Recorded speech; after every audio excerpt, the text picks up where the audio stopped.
The Perseverant IAS.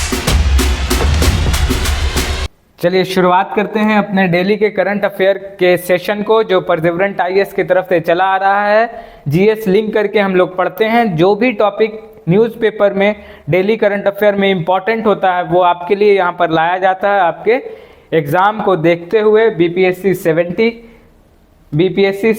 BSSC, ये सारे important examination के लिए यहाँ पर आपको जीएस लिंक करंट अफेयर मिलेगा। शुरुआत करते हैं। टॉपिक है आज का फिनटेक। ये जो है आपके इकोनॉमी का टॉपिक है, इसको आप अच्छे से कीजिएगा। एस्ट्रा फिर से डिफेंस का टॉपिक है। ग्रीन हाइड्रोजन, ये बार बार हर साल न्यूज़ में रहता है, इसको जानना है। ये हमने कल पढ़ा था, इसकी जगह पे आपको दूसरा टॉपिक मिलेगा। आकाश, ये भी जो है हमने न्यू जनरेशन, इसको कल पढ़ा था, ये भी हम इसकी जगह पे भी आपको एक नया टॉपिक मिलेगा। मेंस का क्वेश्चन एक होगा आपके लिए, जो आप डेली प्रैक्टिस में कर रहे हैं। तो शुरुआत करते हैं अपने पहले करंट अफेयर से। क्वेश्चन देखते हैं अपना। Which of the following fintech company invest 100 crore in Gujarat international finance tech city is also called gift city. ठीक है, याद रखिएगा कि आपको पहले भी पढ़ाया है, बता चुके हैं करंट अफेयर में कि पहला गिफ्ट सिटी कहाँ बन रहा है। ये आपको, इसको और क्या बोलते हैं, ये आपको गुजरात में बन रहा है, ये आप ध्यान में रखिएगा। ये भी एक इम्पॉर्टेंट करंट अफेयर का क्वेश्चन है आपके कि गुजरात में पहला इंटरनेशनल फाइनेंस टेक सिटी, जिसको गिफ्ट सिटी भी बोलते हैं, वो बन रहा है। अब क्वेश्चन यहाँ से दूसरा निकल के ये आया है कि यहाँ 100 करोड़ का इन्वेस्टमेंट कौन सी फाइनेंशियल टेक कंपनी करने जा रही है। फिनटेक कंपनी क्या है ये भी समझेंगे यहाँ पे हम लोग। तो पहले आप आंसर बताएं। बाइलिंगुअल के लिए एक यूजर ने बोला था कि हिंदी में भी रहता तो ज़्यादा सही था, तो हिंदी में भी करने की आज कोशिश किया है। कल से आपको हिंदी और इंग्लिश दोनों लैंग्वेज में मिलेगा आपको इसके PDF. Which of the following fintech company invest 100 crore, ये क्वेश्चन आप पढ़ लिया है, आपको पता चलना। ये सब जो है फिनटेक कंपनी का एग्जाम्पल है, याद रखिए। फोन पे हो गया, क्रेड हो गया, 197 कम्युनिकेशन, इसको जो है पेटीएम भी बोलते हैं, पेटीएम से जानते हैं लोग इसको। 197 कम्युनिकेशन, एयरटेल पेमेंट बैंक, तो इसका करेक्ट आंसर आपका है 197 कम्युनिकेशन, यानी पेटीएम ही है जो इन्वेस्ट करने जा रही है गिफ्ट सिटी पर। कितना? 100 करोड़। ठीक है, अब देखिए फिनटेक फिम 197 कम्युनिकेशन, इसको पेटीएम बोलते हैं, ये ध्यान रखिएगा। Which owns Paytm brand plans to invest 100 crore in Gujarat international finance tech city GIFT city. किसके लिए? फाइनेंशियल इकोसिस्टम के लिए। फिनटेक कंपनी क्या होती है? जिसकी पूरी की पूरी निर्भरता किस पर होती है? टेक्नोलॉजी पे। टेक्नोलॉजी बेस्ड कंपनी होती है ये। जितना भी फाइनेंस का काम इनमें होता है, टेक्नोलॉजी का यूज़ करते हैं, स्मार्ट डिवाइस का यूज़ होता है, और पैसे एक जगह से दूसरे जगह, एक अकाउंट से दूसरे अकाउंट में चले जाते हैं। यहाँ पे आपको एग्जाम्पल दिख रहा होगा पेटीएम वगैरह का, और इसका हिंदी में वही चीज़ें हैं। देखिए पेटीएम हो गया सबसे बड़ी फिनटेक कंपनी, देखा जाए तो 16 बिलियन की यही है अभी आपके यहाँ। उसके बाद क्रेड है 4 बिलियन की, ये फिनटेक कंपनी है,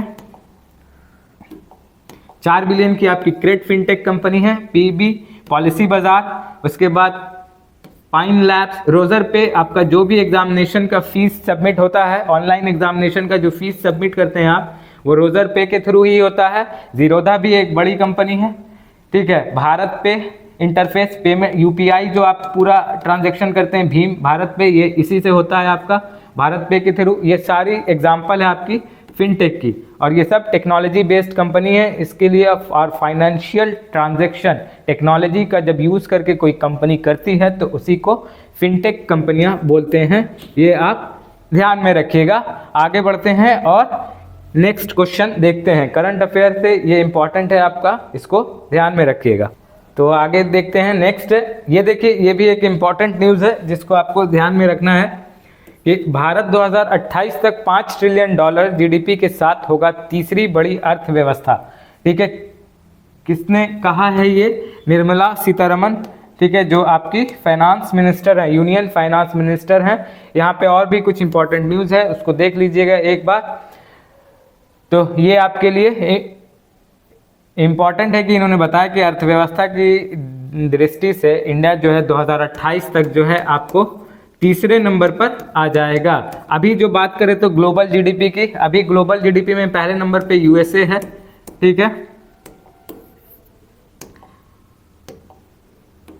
पहले नंबर पे अभी बात करें तो यूएसए है आपको, और इसके बाद बात करें तो आपका चाइना है हो गया दूसरे नंबर पे, तीसरे नंबर पे आपका जापान है, चौथे पे जर्मनी है और पांचवें पे आपका इंडिया है। ठीक है, तो यही ये बोल रही हैं कि 2028 तक जो है इंडिया तीसरे नंबर पे आ जाएगा, यानी जर्मनी और जापान को रिप्लेस करके 2028 तक इंडिया तीसरे नंबर पे आ जाएगा, ऐसा जो है Nirmala Sitharaman union finance minister हैं उनका कहना है। ठीक है, आगे नेक्स्ट देखते हैं अपना question, what type of missile is Astra missile which was recently making. आपसे लगातार क्वेश्चन इस तरह का पूछा जाता है, डिफेंस से क्वेश्चन होता है, साइंस एंड टेक का जो है ये पार्ट बनता है आपके, याद रखिएगा ये आपके लिए इंपॉर्टेंट है। ये साइंस एंड टेक के पार्ट से इस तरह से क्वेश्चन आपसे पूछा जा सकता है।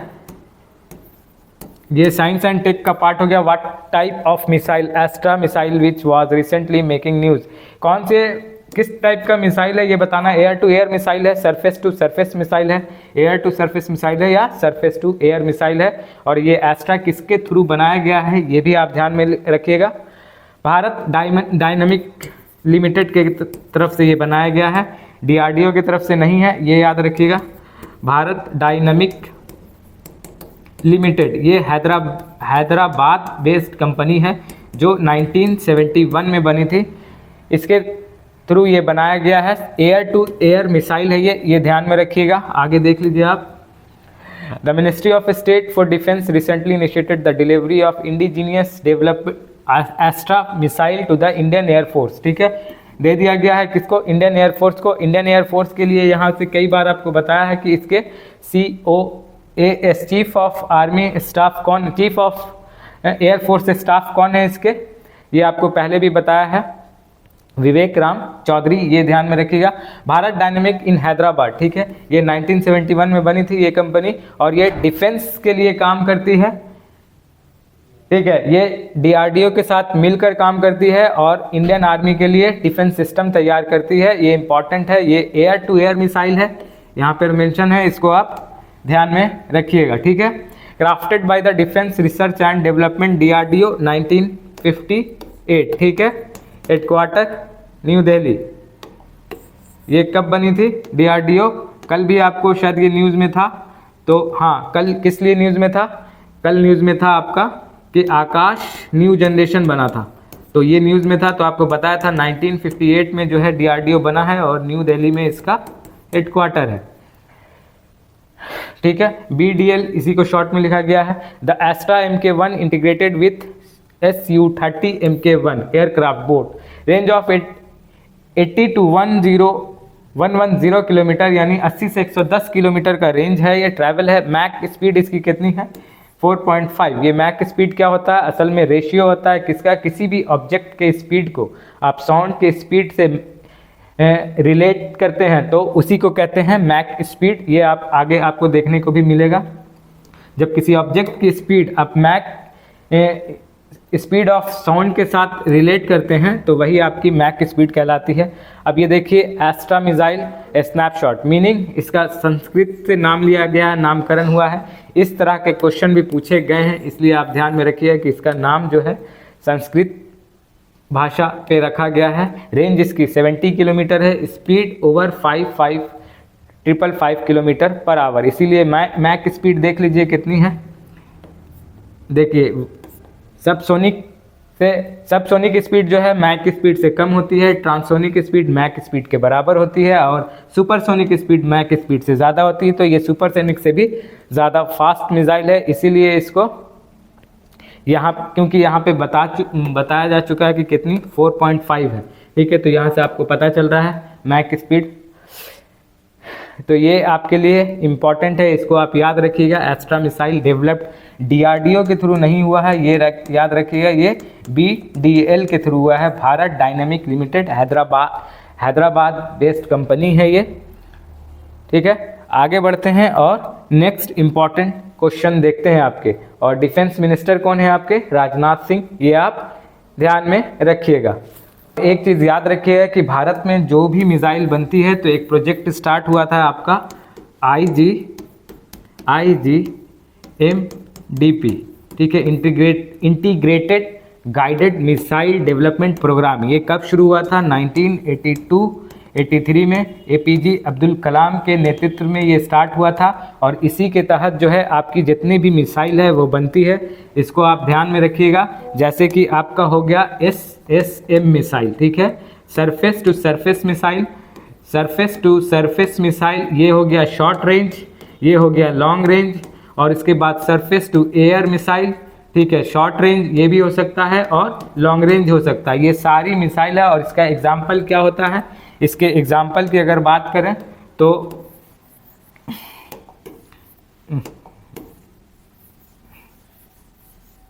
इसके एग्जाम्पल की बात करें तो अग्नि हो गया, ठीक है, आकाश हो गया और पृथ्वी हो गया, पृथ्वी हो गया, नाग हो गया, और इसके बाद आपका अग्नि, आकाश, पृथ्वी, नाग और आकाश, जितनी भी ये मिसाइल बनती है सब जो है IGMDP के प्रोजेक्ट के अंडर ही बनती है, जो कि प्रोजेक्ट स्टार्ट हुआ था 1982-83 में, ठीक है। ये सारी चीज़ें इंपॉर्टेंट है आपके लिए, इसको ध्यान में रखिएगा।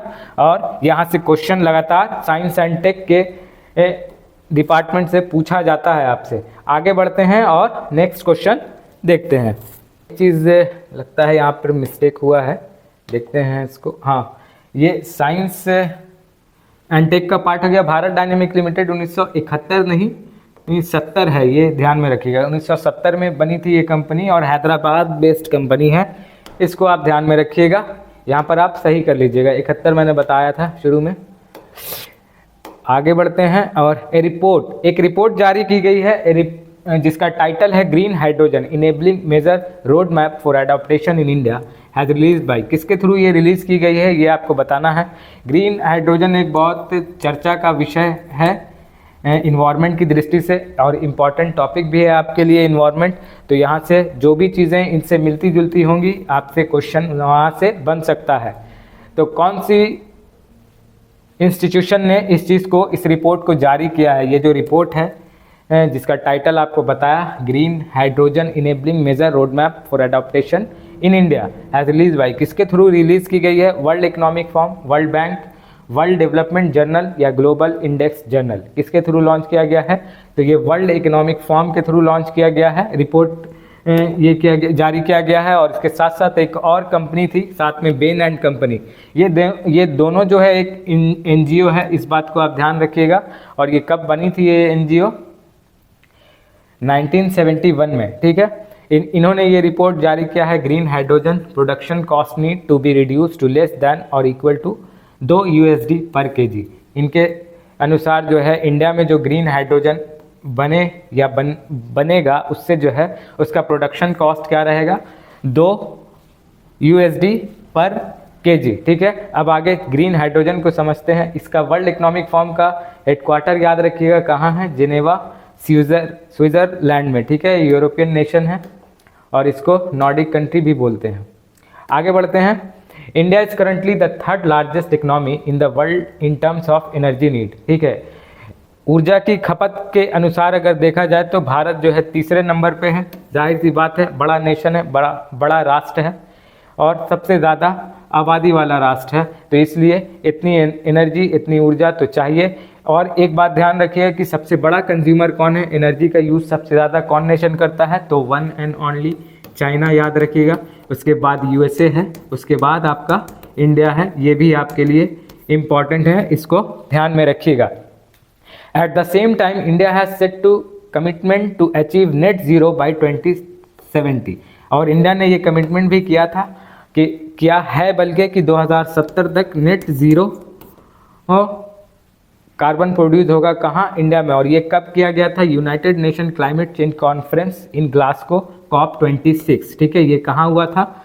ग्लासगो ग्लासगो में हुआ था COP26। और अभी आपको पता ही है कि COP27 कहाँ हुआ था, ठीक है। ये भी याद रखिएगा। COP27 शर्म अल शेख, ठीक है, शर्म अल शेख इजिप्ट में हुआ था, ये ध्यान में रखिएगा आप। EGYPT इजिप्ट में हुआ था 27। और 28 ये कहाँ चल रहा है?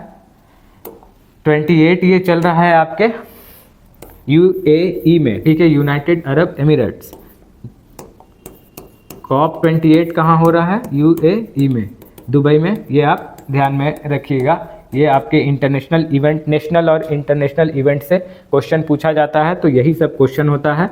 और आपको लगता है कि करंट अफेयर का क्वेश्चन है, जी नहीं, करंट अफेयर भी उसी तरह से वास्ट है जिस तरह से आपका जीएस है। इस बात को आप ध्यान में रखिएगा। आपको लगेगा कि ये करंट अफेयर से पूछा गया है, नहीं, एक नेशनल और इंटरनेशनल इवेंट होता है, इसमें दोनों क्वेश्चन आ जाते हैं, दोनों बेस्ड क्वेश्चन बन जाता है। आपको इसमें स्टैटिक बेस्ड भी क्वेश्चन बना लेते हैं यहाँ से एग्जामिनर आपके, और करंट बेस भी एक क्वेश्चन बन सकता है। COP28 अगर अभी दुबई में हो रहा है तो आपसे COP26 या 27 से भी पूछा जा सकता है, इसलिए 3 तो आपको याद रखना ही है। और इससे ज़्यादा अगर सिक्योर चाहते हैं अपने आप को एग्जामिनेशन में, तो एक आगे वाले भी याद रखिए, ठीक है। ये हो गया नेट ज़ीरो कब तक बोला है, इंडिया का टारगेट कब तक है? 2070 तक, ये याद रखिएगा। आगे बढ़ते हैं, आपको और जानते हैं कि ग्रीन हाइड्रोजन क्या है। ग्रीन हाइड्रोजन का सबसे ज़्यादा इस्तेमाल होता है आपको इलेक्ट्रिसिटी, ये अमोनिया बनाने में, प्रोडक्शन में, स्टील प्रोडक्शन में। अमोनिया जो है की फर्टिलाइज़र है, रिफाइनरीज में और इलेक्ट्रिसिटी बनाने में, ठीक है।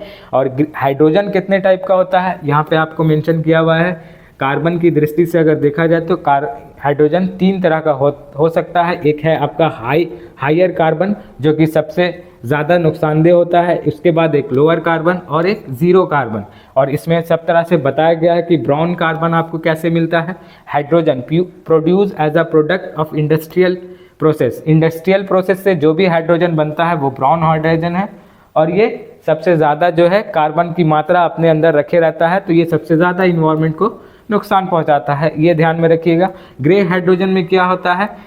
फॉसिल फ्यूल का यूज इस्तेमाल होता है, तो ये भी जो है हानिकारक है, क्योंकि इसमें भी कार्बन प्रोड्यूस हायर होता है। उसके बाद आपका ब्लू हाइड्रोजन है, इसमें फॉसिल फ्यूल तो इस्तेमाल होता है, लेकिन इसके साथ साथ इसमें कार्बन को कैप्चर कर लिया जाता है, इन्वायरमेंट में छोड़ा नहीं जाता, इसीलिए ब्लू हाइड्रोजन जो है और सारे ब्राउन और ग्रे हाइड्रोजन से ज़्यादा बेहतर है। और इन सबसे बेस्ट कौन है? सुपीरियर ग्रीन हाइड्रोजन है। क्यों? क्योंकि इसमें जो है इलेक्ट्रोलाइसिस के प्रोसेस से हाइड्रोजन को बनाया जाता है, और इस इलेक्ट्रोलाइसिस प्रोसेस में आपको रिन्यूएबल सोर्सेस का इस्तेमाल किया जाता है, सोलर और विंड एनर्जी का इस्तेमाल किया जाता है, जिससे किसी तरह से इन्वायरमेंट को नुकसान नहीं पहुंचता।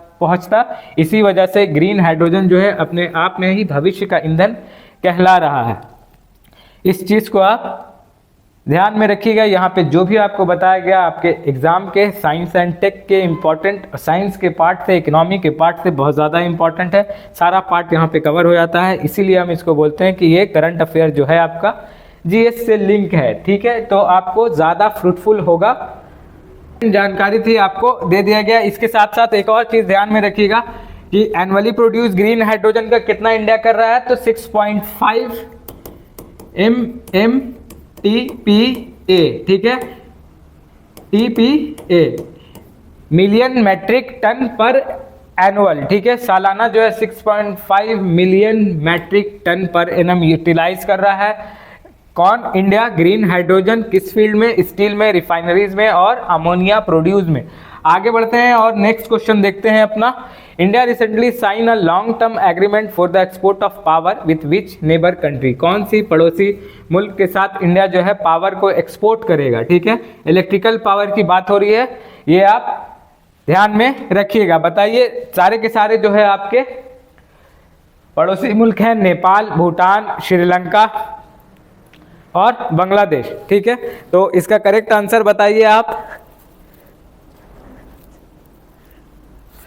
तो यहाँ पे ध्यान रखिएगा कि सबसे लंबी बाउंड्री किसके थ्रू शेयर होती है? बांग्लादेश के साथ 40-96 किलोमीटर की जो है बाउंड्री शेयर करता है इंडिया।